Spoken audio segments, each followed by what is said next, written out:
지난주 S&P 500 지수는 종가 기준으로 1%가 넘는 등락을 오가는 모습을 보였습니다. 그만큼 시장 안에서 투자자들이 어떤 방향성을 잡아야 될지 모르겠다라는 부분을 시사한다라고 풀이를 해볼 수가 있겠죠.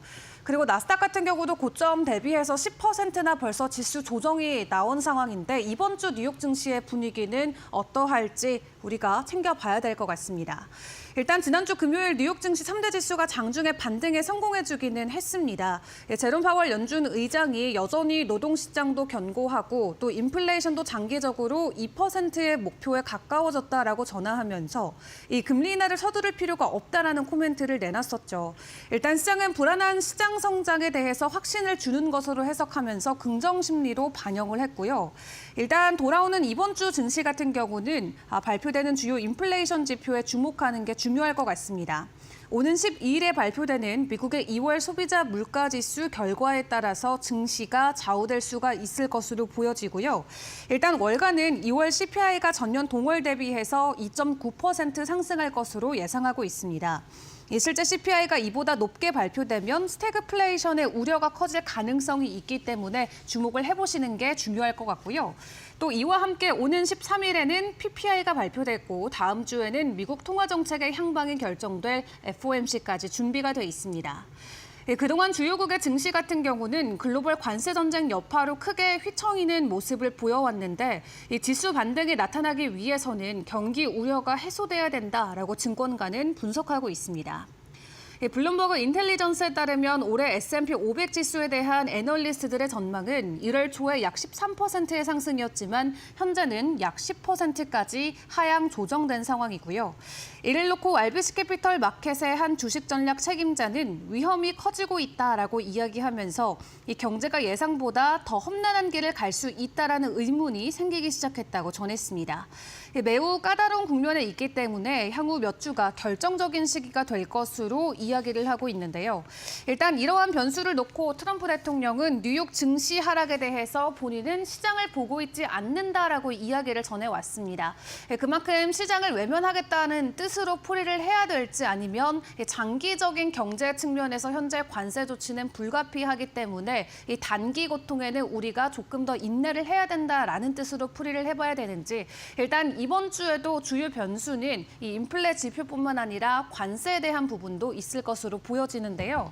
이번 주에 시행되는 여러 가지 관세 일정들이 있기 때문에 현재 상황은 어떠한지도 함께 정리를 바로 해보도록 하겠습니다. 일단 이번 주에 시행되는 관세 조치로는 오는 12일부터 진행되는 철강과 알루미늄의 관세가 있죠. 이 하워드 러트닉 미국 상무장관도 이 12일부터 시작되는 관세를 놓고 예고대로 시행하겠다라고 다시 한번 재확인했습니다. 다만 그는 경기 침체 가능성을 묻는 질문과 관련해서는 절대 그렇지 않다라면서 그럴 가능성이 없다라고 일축시키기도 했고요.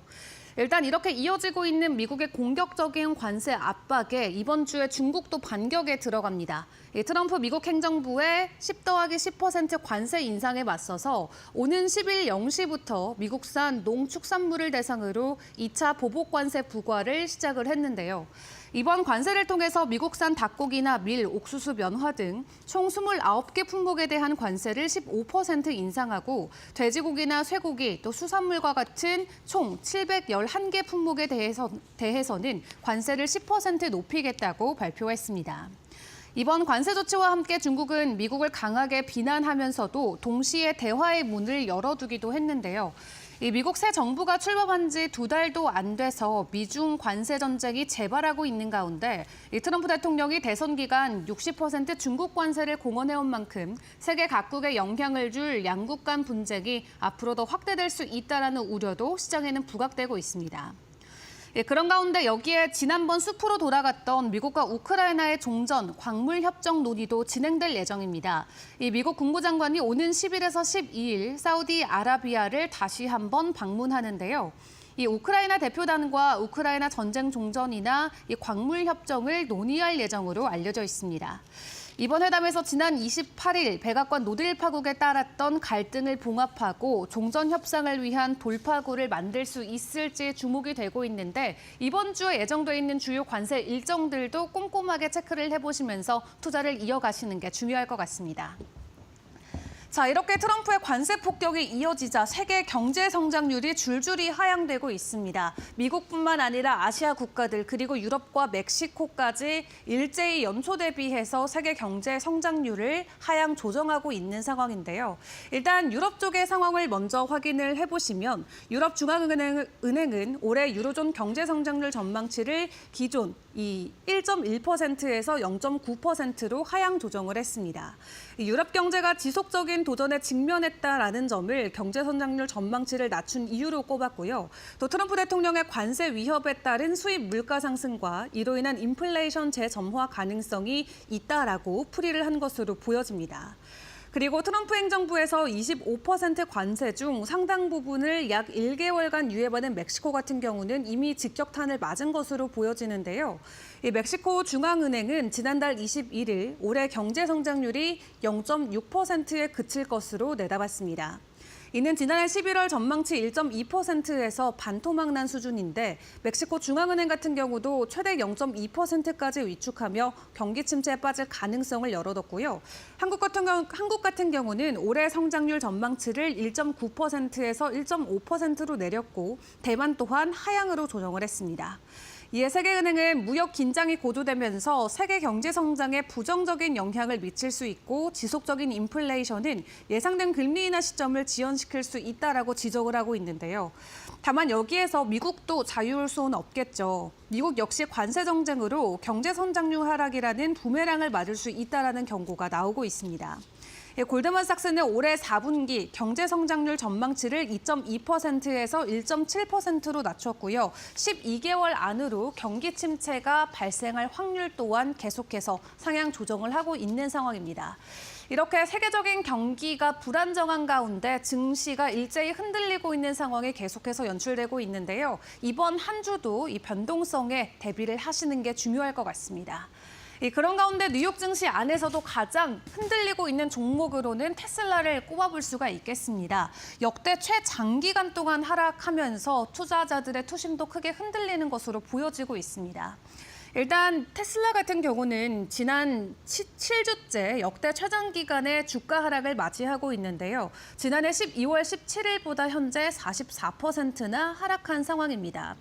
뱅크 오브 아메리카 같은 경우는 테슬라의 신규 차량 판매 감소와 머스크가 발표했던 저가 모델에 대한 최근 업데이트 부족 등을 이유로 목표 주가를 $490에서 $380까지 내려잡았고요. 골드만삭스 같은 경우도 유럽이나 중국, 미국 일부 시장에서 테슬라의 판매 감소를 지적하면서 목표 주가를 $345에서 $320로 하향 조정을 했습니다. 월스트리트 같은 경우는 단순히 판매와 생산 수치와 같은 기본적인 지표에만 우려감을 표시하고 있지는 않습니다. 앞으로 머스크의 정치적인 입장과 백악관 안에서의 활동이 테슬라에게는 어떤 영향을 미칠지 그리고 얼마나 이게 오래 지속될지를 평가하려 한다라고 이야기를 전했는데요. 베어드의 분석가들 같은 경우도 머스크의 트럼프 행정부와의 연관이 수요 예측에 불확실성을 더하고 있다고 설명하기도 했습니다. 실제 미국과 유럽에서 머스크와 테슬라에 대한 반감도 커지고 있는 상황이죠. 이 테슬라 시설에서 화재와 기물 파손 등의 범죄 행위가 계속해서 발생하고 있는 상황인데요. 여기에 테슬라 강세론자로도 유명한 웨드부시 증권의 댄 아이브스 같은 경우도 테슬라 강세론자들이 머스크의 정부 효율부와 트럼프 행정부에 대한 세계적인 부정적인 감정에 앞서서 어떤 난관들을 헤쳐나가야 될지 앞으로의 변동성은 계속해서 나올 수 있다라고 평가의 글을 남기기도 했습니다. 과연 오늘 또 열리는 뉴욕 증시 안에서 테슬라의 모습은 반전된 모습을 보여줄 수 있을지 함께 기다려보시죠. 그런 가운데 주말 사이 비트코인을 포함한 암호화폐 시장도 크게 흔들렸습니다. 지난 토요일 새벽에 열렸던 크립토 서밋에서 시장 참여자들이 기대했던 부분에 대한 코멘트가 강하게 어필되지 않았다라는 부분이 이 실망감으로 그대로 주가에 반영이 됐는데요. 비트코인은 $90,000 부근까지 올라가는 듯 싶었지만 $83,000까지 다시 한번 가격 하락이 나온 상황이고요. 앞으로 정부 차원에서 비트코인을 적극적으로 매수하지 않을 수도 있다라는 관측이 잇따라 나오면서 추가적인 가격 상승에 대한 시기가 조금 더 지연될 수 있다라는 관측들이 계속해서 나오고 있습니다. 이에 4월부터 본격적으로 다시 한번 상승해 줄 수 있을까 하는 기대감이 크게 밀려나면서 올 하반기 돼서 다시 한번 비트코인은 신고점을 돌파할 수 있다라는 전망이 나오고 있는 상황인데요. 이번 한 주 동안 여러 가지 불확실성이 더욱더 가속화되면서 이 거시경제 측면에서 암호화폐 시장은 어떤 부분에 집중을 해줄지 계속해서 시장 상황 면밀하게 확인해 보시는 게 중요할 것 같습니다. 지금까지 머스노우 5 시간이었습니다.